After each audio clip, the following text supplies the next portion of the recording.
بسم اللہ الرحمن الرحیم۔ ایک شخص نے چڑیا پکڑنے کے لیے جال بچھایا۔ اتفاق سے ایک چڑیا اس میں پھنس گئی اور شکاری نے اسے پکڑ لیا۔ چڑیا نے کہا، اے انسان، تم نے کئی ہرن، بکرے اور مرغ وغیرہ کھائے ہیں، ان چیزوں کے مقابلے میں میری کیا حقیقت ہے؟ ذرا سا گوشت میرے جسم میں ہے، اس سے تمہارا کیا بنے گا؟ تمہارا تو پیٹ بھی نہیں بھرے گا، لیکن اگر تم مجھے آزاد کر دو تو میں 3 نصیحتیں کروں گی جن پر عمل کرنا تمہارے لیے مفید ہوگا۔ ان میں سے ایک نصیحت تو میں ابھی کروں گی، جبکہ دوسری اس وقت جب تم مجھے چھوڑ دو گے اور میں دیوار پر جا کر بیٹھ جاؤں گی۔ اس کے بعد تیسری اور آخری نصیحت اس وقت کروں گی جب میں دیوار سے اڑ کر سامنے درخت کی شاخ پر جا بیٹھوں گی۔ اس شخص کے دل میں تجسس پیدا ہوا کہ نہ جانے چڑیا کیا فائدہ مند نصیحتیں کرنے۔ اس نے چڑیا کی بات مانتے ہوئے اس سے پوچھا، تم مجھے پہلی نصیحت کرو، پھر میں تمہیں چھوڑوں گا۔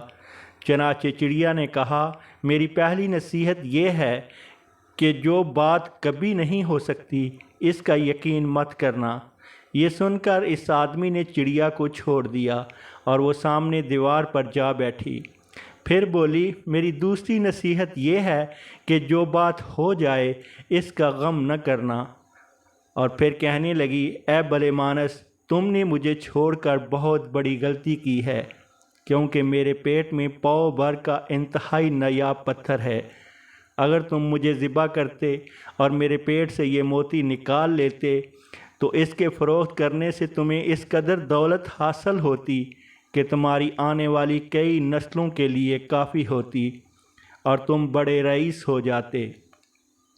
اس شخص نے یہ بات سنی تو لگا افسوس کرنے اور پچھتایا کہ اس چڑیا کو چھوڑ کر میں نے زندگی میں بہت بڑی غلطی کی ہے۔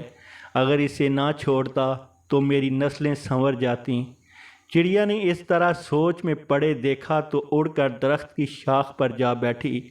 اے مانس، ابھی میں نے تمہیں پہلی نصیحت کی جسے تم بھول گئے کہ جو بات نہ ہو سکنے والی ہو اس کا ہرگز یقین نہ کرنا، لیکن تم نے میری اس بات کا یقین کر لیا کہ میں چھٹانک بھر وزن رکھنے والی چڑیا اپنے پیٹ میں پاؤ بھر وزن کیسے رکھ سکتی ہوں؟ کیا یہ ممکن ہے؟ میں نے تمہیں دوسری نصیحت یہ کی تھی کہ جو بات ہو جائے اس کا غم نہ کرنا، مگر تم نے دوسری نصیحت کا بھی اثر نہ لیا اور غم و افسوس میں مبتلا ہو گئے کہ خواہ خواہ مجھے جانے دیا۔ تمہیں کوئی بھی نصیحت کرنا بالکل بیکار ہے۔ تم نے میری پہلی 2 نصیحتوں کا کب عمل کیا جو اب کرو گے؟ تم نصیحت کے قابل نہیں۔